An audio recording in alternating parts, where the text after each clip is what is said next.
심리학 이론 중에 애니아그램이라고 하는 프로그램이 있습니다.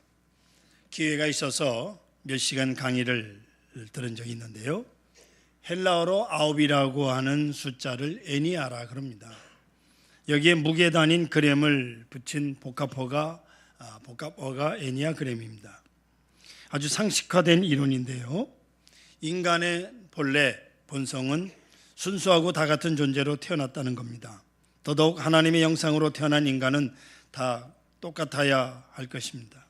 그러나 현실이 그렇지 못합니다.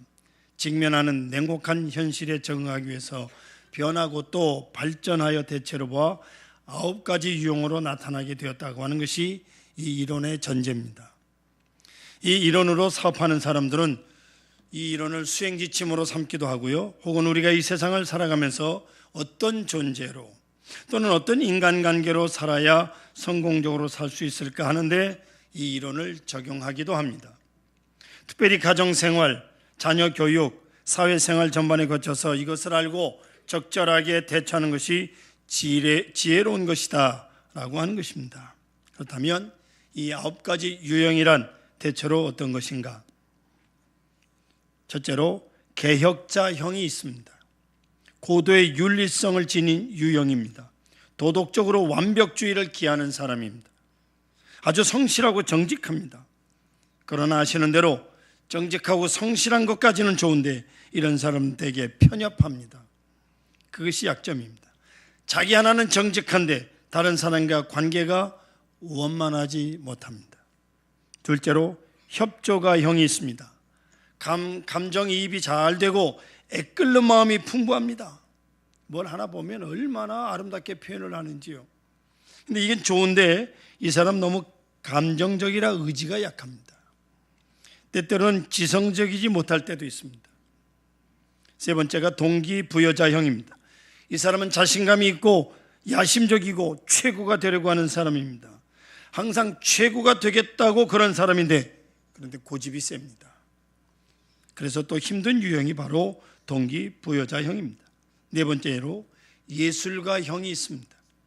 이 사람은 직관적이고 동정심이 많고 개성이 강합니다. 그러나 때때로 우울합니다. 정서적으로 강한 대신에 소위 광기가 있습니다. 그래서 예술가하고 살려면 남다른 각오가 필요한 겁니다. 가끔 미친 짓을 하는데 이걸 수용하지 못한다면 예술가와 더불어 살 수가 없는 것입니다. 어떤 때는 천사 같고 어떤 때는 악마 같습니다. 그렇다고 해서 불평해서는 안 되는 겁니다. 이런 사람하고 살아야 될 팔자련이하고 수용해야 하는 겁니다. 다섯 번째는 사상가형이 있어요. 이 유형은 탁월한 지각을 가지고 있고요. 탐색 지능이 있습니다. 특정 분야의 전문가가 될 수 있는 사람입니다. 그러나 역시 좀 괴팍하고 편집병적인 그런 모습이 있습니다. 여섯 번째는 충성가형입니다. 감정에 호소하고 사랑받는 사람이고 장난기도 있고 유머도 있고 환심을 삽니다. 그런데 이런 사람은 너무 의존적입니다. 그 이상으로는 기대할 것이 없습니다. 충성자라는 사람 큰 일을 못합니다. 일곱 번째가 만능선수형이 있습니다. 순발력이 강하고 신바람나게 삽니다. 그러나 이런 사람은 확실히 즉흥적이고 광적일 때가 많고 지구력이 약합니다. 여덟 번째는 도전자형이 있습니다. 자신이 옳다고만 생각하면 누구도 말리지 못하는 유형입니다. 아주 의지형입니다. 그러나 이런 사람들을 보면 되게 오만합니다. 다른 사람들은 다 자기만 못하다고 생각하는 사람이었습니다. 마지막으로 아홉 번째는 중재자형이 있습니다. 이런 사람은 수용력이 많습니다. 수용 능력이 신뢰할 수 있고 느긋하고 낙천적입니다. 흔히 우리가 덕망이 있다고 보는 유형의 사람입니다만은 유약하고 수동적입니다. 너무 수동적이라서 무슨 큰 일을 맡길 수가 없다고 합니다. 사랑하는 성도 여러분, 이렇게 9가지로 나눠 보았지만 어느 것 하나 마음에 듭니까? 여러분이 생각하는 완벽한 사람이 있습니까? 그렇습니다. 어떤 사람이면 좋겠다고 할 만큼 완벽한 사람 없습니다. 누구에게나 이런 장점이 있는가 하면 저런 단점이 있는 법입니다. 그런 거로 우리는 장점은 극대화하고 단점은 서로 이해하고 덮어가면서 수용해야만 가정도, 사회도, 직장도, 교회도 편안할 수가 있는 것입니다.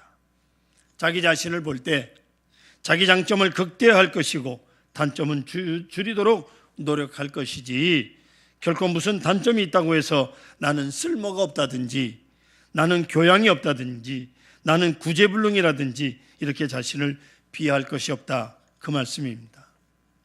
그럼 남편이고 아내건 나 자신이건 간에 항상 장점을 더 크게 인정을 하고 키워가고, 단점은 이것도 있을 수 있는 일이라고 생각하고 받아들이면서 잘 교정하며 극소화하도록 힘써 나가는 것, 그것이 삶의 지혜입니다. 사랑하는 성도 여러분, 예수 믿는다는 것이 뭡니까? 예수 믿어서 구원을 받습니다. 예수 믿어서 죄 사함 받고 하나님의 자녀가 됩니다. 그러나 두 번째 단계가 뭡니까? 그것은 예수님을 닮아가는 겁니다. 보세요, 예수님에 대한 베드로의 신앙 고백 우리가 잘 알고 있습니다.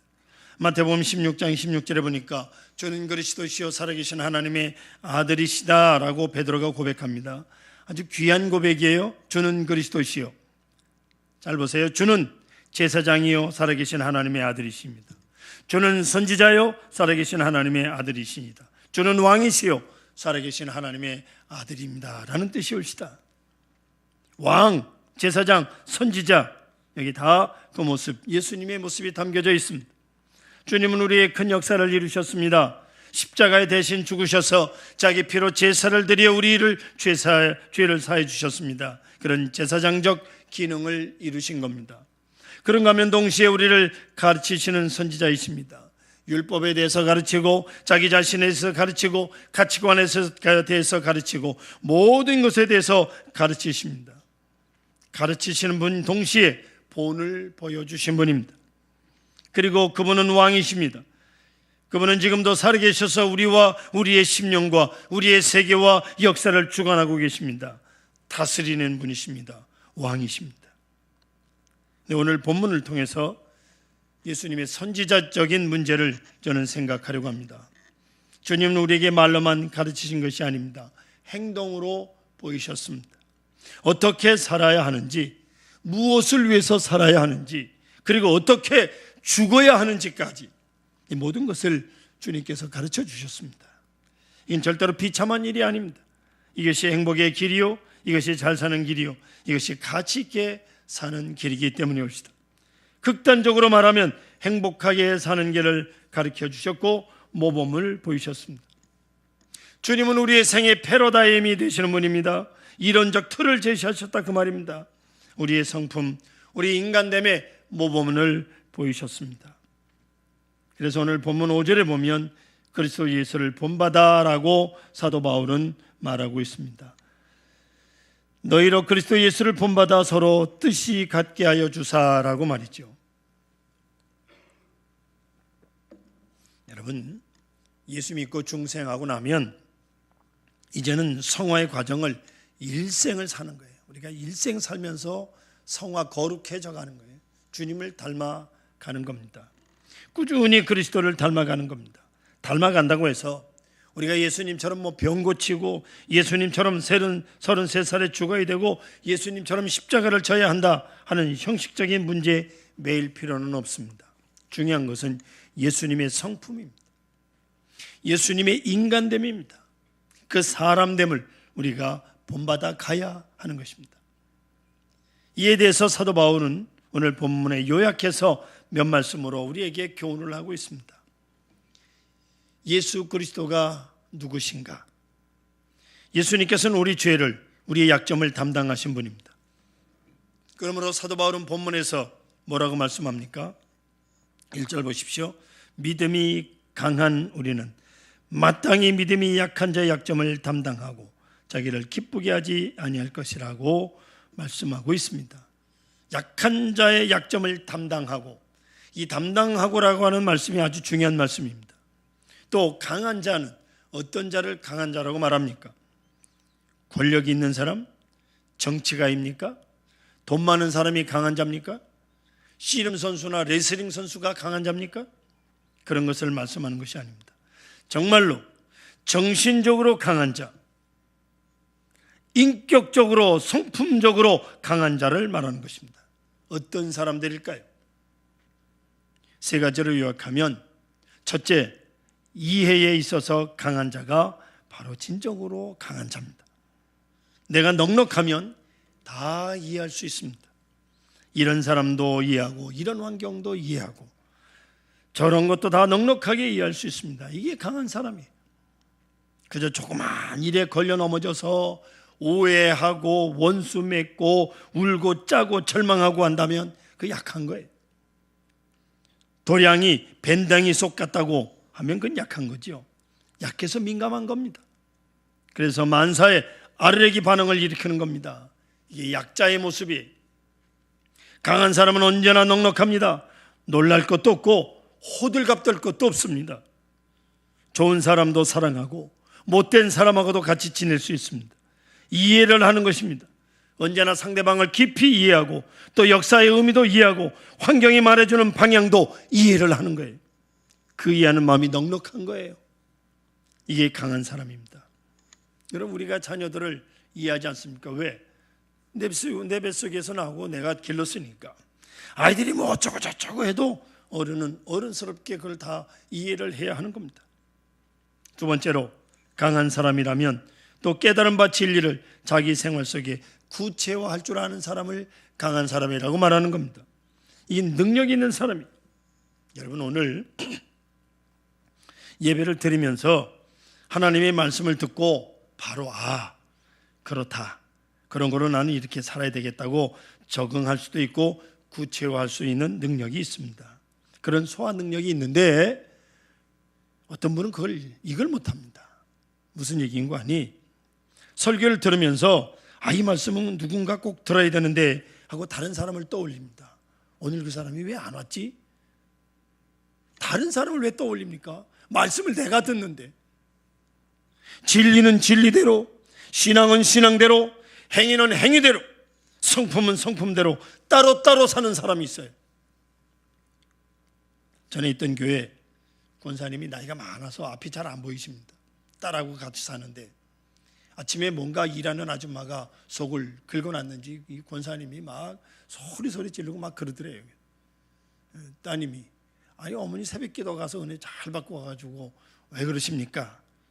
그랬더니 그 권사님, 야 이년아, 은혜는 은혜고 성질은 성질이다 그랬다는 거예요. 이게 뭡니까? 이러고 한평생을 사는 거예요, 사람들이. 은혜는 은혜지 거기다 왜 성질이 들어갑니까? 이게 약한 사람이에요. 강한 사람은 한마디도 두마디도 배우는 대로 생활 속에 실천하고 적응해 나가는 사람이 강한 사람이에요. 셋째로, 강한 사람이라면 또한 실천지구력이 있습니다.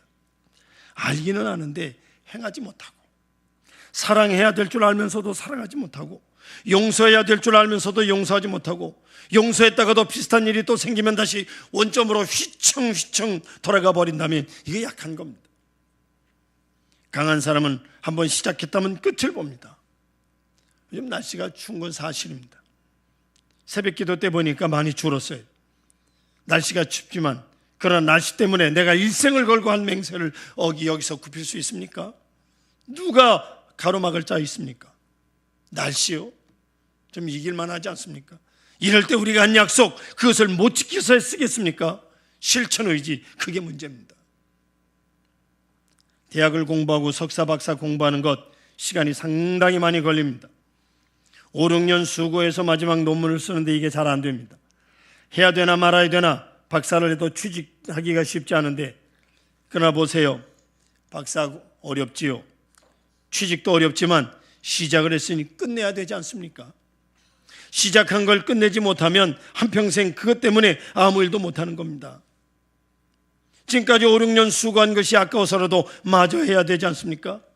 이것을 할까 말까 고민하는 거, 이거 약한 겁니다. 이게 일반적인 사람들의 마음이에요. 그러나 강한 자, 약한 자들 이해하지도 못하고 구체화하지도 못하고 실천도 못하고 꾸준하게 끌고 나가지 못하는 약한 자들을 어떻게 하면 좋겠습니까? 여러분이 강한 자라면 이해해야 합니다. 담당하는 겁니다. 나가서 내가 대신하는 겁니다. 담당한다는 말 헬라어로 바스타제인이라고 하는데 이것은 짐을 진다는 뜻이에요.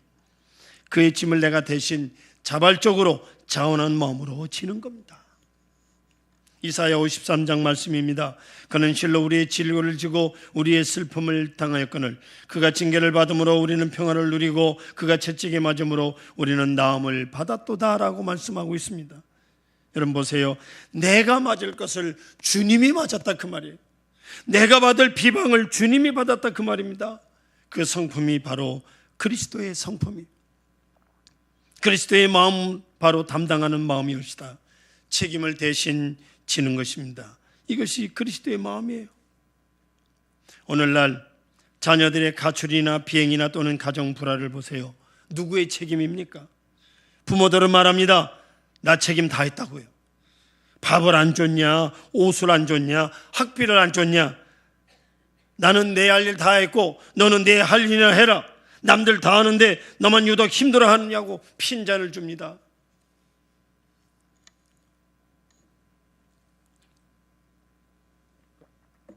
어떤 교수 부부가 있는데요, 남편은 국문학 교수이고 시인입니다. 아내는 철학과 교수입니다. 그런데 남편은 아내에게 정을 느끼지 못하고 그래서 외롭다는 거예요. 그러자 아내는 남편이 현실을 모른다고 하는 것 때문에 불만입니다. 그러던 어느 날 좀 크게 다툼이 생겼어요. 아내가 한마디 하자 남편이 도저히 참을 수 없다고 해서 집을 나가버렸습니다. 아내가 뭐라고 했을까요? 아내 교수가 남편에게 이렇게 말합니다. 당신 뭐가 불만인지 보편 타당성 있게 세 가지로 요약해서 말해보세요. 대신 그 말이 형이 사학적이어야지 수준 낮게 형이 하학적이 되어 설득력을 갖지 못한다면 당신의 존재 가치를 상실하는 것인 줄 인식하기 바랍니다. 뭐 대학 교수, 대학에서 강의하듯이 남편에게 말하는, 남편이 집을 나갈 만하지 않습니까? 삶이 너무 분석적이고 철학적이며 내면의 감성이 죽어버려서 인생의 즐거움이 사라지는 거예요. 이거 못 살아요. 어떻게 삽니까 이런 여자? 그렇습니다. 가정에서는 여기서 문제가 되는 겁니다. 그러나 여러분, 우리 그리스도인들은 너희들이 잘못된 거, 가출한 거 내 책임이다 라고 담당하는 겁니다. 남편이 밖으로 도는 거 내 책임이다 라고 담당합니다. 아내가 잘못되는 건 내 책임이다 라고 담당하는 것이올시다. 저주를 받아도 내가 받습니다. 그 마음이 그리스도의 마음이올시다. 세상은 내 책임까지 남에게 돌리려고 합니다. 하지만 예수님께서는 그렇지 않으셨어요. 우리의 모든 허물과 죄를 주님이 담당하셨습니다. 우리의 약점을 다 담당하셨습니다. 다 주님 자신이 주님 자신의 책임으로 돌리고 십자가에 돌아가셨습니다. 성품 자체가 약한 자의 약점을 비판하지 아니하시고 내가 대신 자발적으로 담당하시는 것, 그것이 바로 사랑입니다. 그런가 하면 3절 보시면 그리스도께서도 자기를 기쁘게 하지 아니하셨나니라고 말씀하고 있습니다. 여러분, 자기를 기쁘게 하려는 마음, 자기 중심적인 마음, 이거 한번 뚝 떼어버리십시다. 이제까지 나 중심으로 살았으니 이제 나이도 5, 60이 됐으니 이제부터는 나를 기쁘게 하자는 것 없이 살아보겠다. 한번 확 뒤집어 보십시다. 새로운 세상이 보일 것입니다. 모든 일에 나를 잃어버리는 것입니다. 내 명예, 내 지위, 내 뜻, 내 고집 다 잊어버릴 것입니다. 나를 기쁘게 하는 마음으로부터 완전히 벗어나 나를 십자가에 못 박아 버리면 우리는 신비로운 기쁨을, 신비로운 행복을 체험하게 될 것입니다. 나를 버리는 게 왜 이렇게 힘든지. 또한 2절 보십시오. 우리 각 사람이 이웃을 기쁘게 하되라고 말씀합니다. 이건 강한 의무를 말씀하는 겁니다. 모든 일에서 남을 기쁘게 하고 남을 편하게 하고 남의 이름을 높이는 것, 그것이 행복의 근본이라 그 말이 옳시다. 수학 분야에서 세계적인 명성을 가졌던 일본 학자 기구치 교수가 있습니다. 영국 옥스퍼드 대학에 수학을 할 때 역시 수학의 천재라 항상 이 기구치가 1등을 합니다. 영국 백인들이 기분이 안 좋아요. 동양 사람에게 영국 사람이 지다니 자존심이 상했습니다. 브라운이라고 하는 영국 사람이 항상 2등을 해요. 이런 경쟁 관계에 있을 때 마침 기구찌가 독감에 걸려서 몇 주간 동안 학교에 못 나왔습니다. 다들 옳지, 이번 학기는 브라운이라는 백인이 1등을 할 것이다 생각을 했는데 웬걸 또 기구찌가 1등을 합니다. 알고 보니 브라운이 매일같이 강의 들은 노트를 가지고 가서 친구 기구찌에게 전달 강의를 했던 겁니다. 왜 그랬습니까? 당신이 독감으로 인해서 내가 1등 되는 거 원치 않는다. 정정당당하게 해서 내가 1등을 해야지, 아파서 못 나온 거 가지고 내가 1등해서 되겠느냐. 얼마나 깨끗한 마음입니까? 남을 밀어주고 이해해주고 참아주고 기다려주는 그것이 이웃을 기쁘게 하는 비결이옵시다. EQ라고 하는 것, 여러분, 내 감정 상태를 나 스스로가 알아내는 지수입니다. IQ는 머리의 지수라면 EQ는 감정 지수입니다. 아이들을 보면 어떤 때 입이 삐쭉 나와 있습니다. 삐죽삐죽거립니다. 너 삐졌냐? 그러면 나 삐졌다 그럽니다. 그 EQ가 괜찮은 거예요. 내가 지금 잘못되어 있다는 걸 내가 알아야 합니다. 그걸 모르는 게 잘못된 거예요. 내 감정을 내가 알고, 그 다음에는 내 감정을 스스로 다스릴 줄 알고, 그 다음에 이것을 바로 표현할 줄 알고, 그 다음에 이웃에 대해서 모든 사람의 감정을 내가 잘 수용할 줄 알고, 그리고 모든 이웃들과 함께 원만하게 해결해 나가는 사람, 이런 사람이 EQ가 높은 사람이에요. 사랑하는 성도 여러분, 그리스도를 본받는다는 것 엄청난 일로 생각할 것 없습니다. 그런 것이 아닙니다. 그리스도인이 되었다면 처음부터 그리스도의 성품을 하나씩 하나씩 본받아 가야 하는 것입니다. 여러분, 정말로 그리스도를 사랑하십니까? 그리스도를 뜨겁게 사랑하면 그리스도를 닮게 되어 있습니다. 여러분, 아내건 남편이건 누구든 열렬히 사랑하면 알게 모르게 그를 닮아간다 그러지 않습니까? 부부의 모습도 닮아가고 식성도 닮아가고, 이것이 그리스도인인 겁니다. 앙망하고 사랑하고 높이고 존경하면 그리스도의 마음을 본받아 가는 것이옵시다. 본받아서 주님의 길을 따라 우리도 행복하고 주님의 길을 따라 하나님의 자녀로 꿋꿋하게 성장하는 것입니다. 그 주님을 본받아 하나님의 뜻을 이루어 가시기를 축원합니다.